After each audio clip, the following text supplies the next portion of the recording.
শেখৰ দাক মই ইয়াতে আহ্বান জনাইছোঁ, তন্নকে এটা সঁচা কথা কৈ দিয়ক, অসমৰ ৰাইজে আপোনাক বচাব, কোনে কি কৰে আমি চাম। অসমৰ ৰাইজে আপোনাক বচাব, তন্নকে মই এটা কথা কৈ আছোঁ, শেখৰ দা যদি আপুনি ক'ব পাৰে তন্নকে গোটেই সঁচা কথা কৈ দিয়ক, অসমৰ ৰাইজে আপোনাক বচাব 100%। তন্নকে সঁচা কথা কৈ দিয়ক।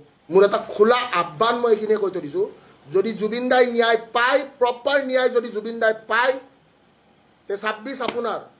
আৰু যদি জুবিন দাই প্ৰপাৰ ন্যায় নাপায়, ট্ৰান্সপাৰেঞ্চি যদি মই ফিল নকৰোঁ, যদি মোৰ মনত যদি অকণমান খুঁত ৰৈ যায়, অসমৰ মনতো খুঁত ৰ'ব। আজি মই এটা কথা কৈছোঁ, থুথা মুখ ভুথা হৈ আছে। আজি মই এটা কথা কৈছোঁ, থুথা মুখ ভুথা হৈ আছে। বহুত মন্ত্ৰী MLA ভাবি আছে, চালা আমি মৰিলে ইমান মানুহ হ'বনে? জিন্দগীত নহয়। বহুত মন্ত্ৰী MLA এনেকে ভাবি আছে, আজি এনেকে ঘূৰি চাই ভাবি আছে, চালা আমি মৰিলে ইমান মানুহ হ'বনে? ঘেণ্টাও নহয়, কেতিয়াও নহয়। অসমে এইটো আৰু জিন্দগীত দেখা নাপায়।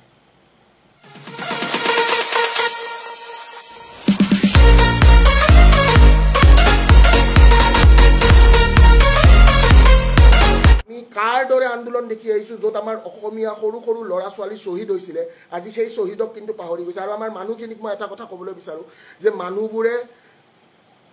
মানুহবোৰ সোনকালে যাতে কথাবোৰ পাহৰি নাযায়। জুবিন দাৰ ক্ষেত্ৰত যাতে আপোনালোকে কথাবোৰ নাপাহৰে, মই একদম বিনম্ৰ অনুৰোধ কৰিছোঁ সকলোকে। জুবিন দাৰ ক্ষেত্ৰত যাতে আপোনালোকে, জুবিন দাৰ ন্যায়ৰ ক্ষেত্ৰত যাতে আপোনালোক সকলোৱে অকণমান উতঃপুতভাৱে লাগক। আৰু মই এই কথাটো কৈছোঁ, গোটেইখিনি মানুহ একত্ৰিত হোৱাটো খুবেই জৰুৰী। ঠিক আছে, মই কোনো দল বা সংগঠনক মই নিজে দেখিছোঁতো, মই জঘন্য পলিটিক্স দেখা পাইছোঁ। সেইকাৰণে মই আজিলৈকে কোনো দল সংগঠনক মই কেতিয়াও কি কৰা নাই, মই কোনো দল বা সংগঠনক মই নিজেও নাই, মই অকলে চলোঁ। ঠিক আছে, আজি জনসাধাৰণে যদি দেখিছে, আজি সকলোৱে চাগে দেখা পাইছে, জুবিন দাৰ ক্ষেত্ৰতো যেতিয়া জুবিন দাৰ নিথৰ ডে আহিছে, নিথৰ ডে অহাৰ পৰা যদি জনসাধাৰণে দেখিছে, ভিক্টৰ দা কিন্তু অকলেই গৈছে, মই খোজকাঢ়ি গৈছোঁ। মই নৰ্মেলি যিবিলাক লাইনত যাবলৈ মই গৈছোঁ, মই কাৰোবাক ৰিকুৱেষ্ট কৰিবলৈ মই ৰিকুৱেষ্ট কৰিছোঁ, মই দাদাৰ ওচৰলৈ যাব লাগে, মোক যোনে যাব দিছে গৈছোঁ, মই যাব দিয়া নাই, মই ৰখিছোঁ। আমি মেনেজ কৰি যোৱা নাই, আমি মেনেজ মাষ্টাৰ, আমি মেনেজ নকৰোঁ। তাৰে পিছত আমি কিছুমান নাম শুনিবলৈ পাইছোঁ, কিছুমান বৰ দামী নাম শুনিবলৈ পাইছোঁ, যিবিলাকক কেতিয়াও আমি, যদি সমাজ বা যদি ৰাইজে যদি একত্ৰিত নহয়, তেনেহ'লে সেইবোৰ মানুহে আইনৰ জুলুঙাৰে তেওঁলোক ওলাই গুচি যাব। কি কৈছোঁ যদি বুজি পাইছে, মই এই কথাটো কৈছোঁ, যে সেইবোৰ মানুহে আইনৰ জুলুঙাৰে তেওঁলোক ওলাই গুচি যাব। আইনৰ জুলুঙা, আমাৰ কনষ্টিটিউশ্যন যদি আমি কথা পাতোঁ, if we talk about the BNS, ভাৰতীয় ন্যায় সংহিতা, বা আমি যদি আমাৰ যোনটো জাষ্টিছ, আমাৰ যিটো প্ৰক্ৰিয়া, আমি যিবিলাক চিনেমাটো দেখা পাই আহিছোঁ, যে তাৰিখ পে তাৰিখ, আমি সকলোৱে জানো যে আইনৰ জুলুঙাৰে সেইবোৰ মানুহ ওলাই যাবলৈ বৰ সহজ, কাৰণ তেওঁলোকৰ হাতত গাদী পইচা আছে।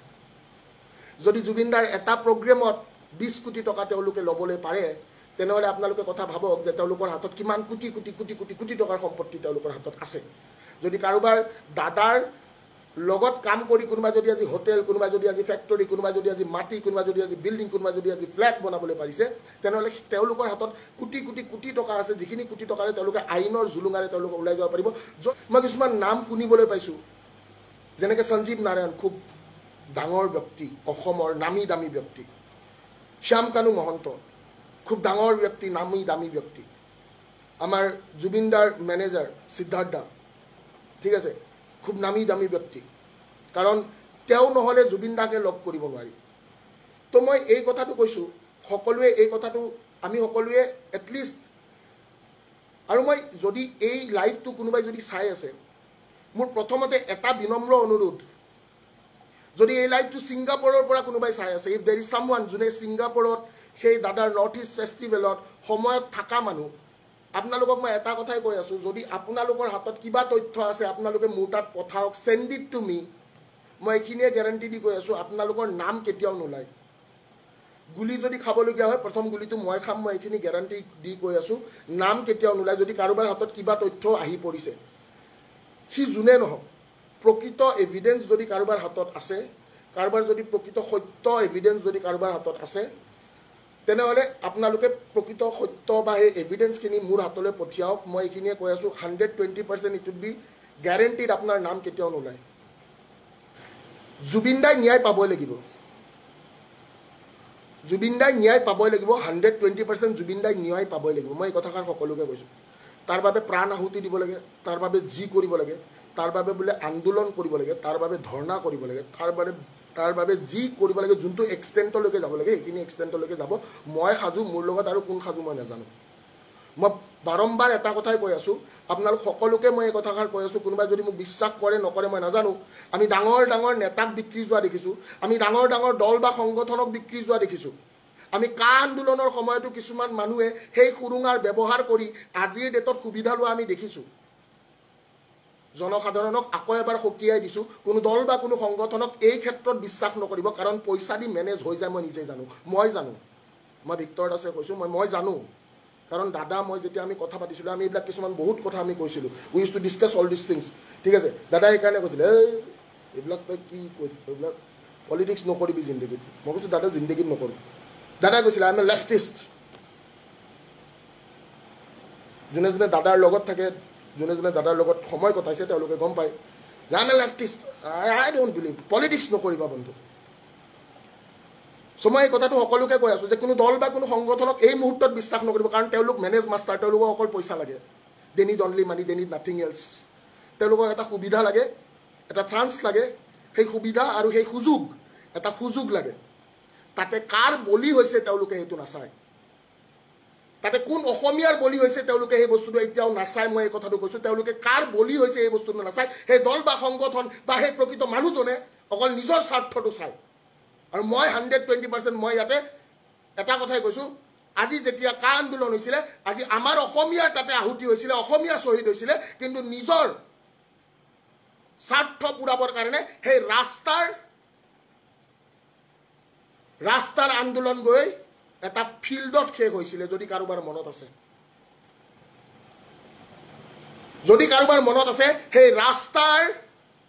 সেই ৰাস্তাৰ এটা আন্দোলন গৈ এটা ফিল্ডত শেষ হৈছিলে য'ত আমাৰ অসমীয়াৰ